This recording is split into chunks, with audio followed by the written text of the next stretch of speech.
In this video, we'll see how to convert the cylindrical into the Cartesian one या फिर vice versa, यानी कि cylindrical system को Cartesian में और कार्टेशियन को सिलेंड्रिकल में किस तरह से रिप्रेजेंट करते हैं।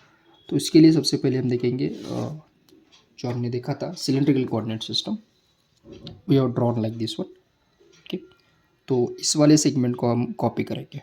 Yes, we are having X Y and Z. So let's once again हम इसको यहाँ पर ड्रॉ करेंगे। दीज आर द कंपोनेंट्स,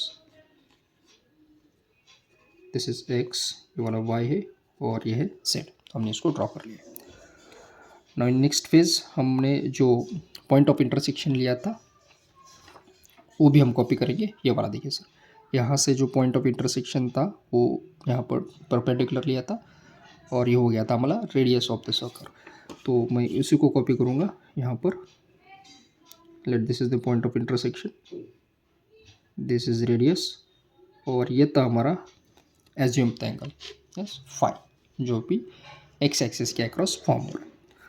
तो अब इसके बिहाफ पे हमें सिलेंड्रिकल यानी रो फाई और जेड कोऑर्डिनेट्स को रिप्रेजेंट करना है एक्स वाई जेड के फॉर्म में, and in the same fashion हमें एक्स वाई जेड को रिप्रेजेंट करना है रो फाई जेड के फॉर्म में। तो अब देखिए इस वाले केस में अगर हम देखेंगे, ये तो रेडियस ऑफ सिलेंडर है रो, दिस इज एक्स और ये वाई है। तो इस वाले केस में अगर हम एक ट्रायंगल फॉर्म करते हैं तो the triangle could be like this. देखिए अगर मैं एक्स को इस तरह से मूव करता हूँ तो यहाँ पर ये एक्स आ जाएगा, वाई यहाँ पर आ जाएगा और इन दोनों का जो इंटरसेक्शन है वो आ जाएगा रो का, यानी ये जो टर्म है इसको हम कंसिडर करते हैं रो। ओके, ये तो इंटरसेक्शन के साथ में 90 डिग्री का एंगल फॉर्म कर रहा है तो ये फाई आ जाएगा और एक्स के अक्रॉस जो एंगल है वो है फाई, तो ये फाई, ये 90 डिग्री, ये रो और ये दिस वन। ओके, अब इसके बिहाफ पे हम कन्वर्जन करेंगे। तो कन्वर्जन करने के लिए देखिए इस एंगल के एडजेसेंट एक्स हाइट है और इस एंगल के अपोजिट वाई है। So based on that we'll use cos and sin formula. So formula it's quite simple. We know that cos theta is equal to होता है adjacent by hypotenuse. So we'll write adjacent by hypotenuse. देखिए इस वाले case में angle है phi, तो हम लिखेंगे cos phi is equal to, अब देखिए फाई के लिए एडजेसेंट साइड x है और 90 डिग्रीज के अपोजिट जो लेंथ है वो रो है, तो हाइपोटेनस आ जाएगा रो। सो इसके भी यहाँ पे हम लिखेंगे x is equal to rho को यहाँ पर मल्टीप्लाई करेंगे, ये आ जाएगा रो कॉस फाई।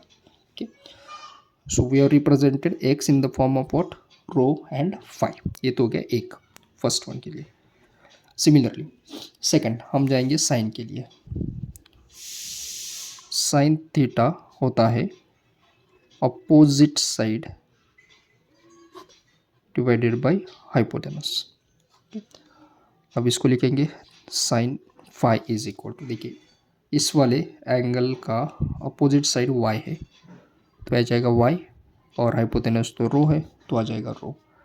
सो हमें मिलेगा second equation as y is equal to rho into sine phi. Okay, so we are represented x in terms of rho cos, y in terms of rho and phi. हो गया। अब चलते third parameter. Third parameter क्या है देखिए, z। Third parameter, अब देखिए रो और x के बीच में रिलेशन है, फाई x के बीच में रिलेशन है, फाई y के बीच में रिलेशन है। अब जो थर्ड पैरामीटर है दोनों में सेम है, z is equal to z, तो कन्वर्जन तो एप्लीकेबल नहीं होगा, so z is equal to z।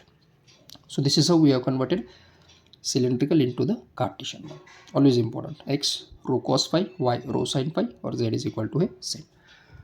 अब रिवर्स केस में चलते हैं, how to represent cylindrical in terms of Cartesian. So let's convert और represent Cartesian in terms of the cylindrical. तो इसके लिए हम लिखेंगे, देखिए सबसे पहले तो हम कॉन्सेंट्रेट करेंगे रो के अक्रॉस। हमें रो को रिप्रेजेंट करना है एक्स वाई जेड के फॉर्म में, तो यहाँ पर x is equal to rho cos phi है, y is equal to rho sine phi. If you take square of both, X square is equal to आता है रो स्क्वायर कॉस स्क्वायर 5 और y square है rho square into sine square 5. So if I add both these terms, x square plus y square will be rho square cos square 5 into rho square sin square 5. अगर हम रो square common निकालते हैं तो हमें मिलेगा sine square 5 plus cos square 5. So know that sine square theta plus cos square theta 1 होता है, तो x square plus Y square आ जाएगा rho square. If I take square root on both the sides, will get rho is equal to under root x square plus Y square. तो हमने रो को x और Y के form में represent किया है, तो fourth one rho is equal to under root x square plus Y square. Similarly दूसरा वेरिएबल है देखिए फाई, यानी कि फाई को हमें एक्स वाई जेड के फॉर्म में रिप्रेजेंट करना है. तो अगर फाई की अगर हम बात करते हैं तो हमारे पास दो इक्वेशंस है, एक तो कॉस थीटा, दूसरा है sine theta, sine phi sorry. तो इस वाले केस में हम करेंगे डिवाइड. तो यहाँ पर मैं लिखूँगा when I divide Y with X, so will be writing Y by X is equal to Y जो है रो साइन फाई है और एक्स है रो कॉस फाई. तो ये रो कैंसिल हो जाएगा. Will be getting Y by X is equal to sine by cos tan होता है, so will be getting tan phi and I can write phi is equal to tan inverse of Y by X. तो ये next conversion है, phi is equal to tan inverse of Y by X. अब last case में देखिए variable दोनों same ही है, z एंड z. So last one will be z is equal to z. So this will be our conversion of cylindrical to Cartesian and Cartesian to cylindrical. So remember this point, x rho cos phi, y rho sin phi, z is equal to z. और इसी के base पे हमने define किया रो phi और z. I hope you understood how to convert cylindrical to Cartesian and Cartesian to cylindrical. Thank you.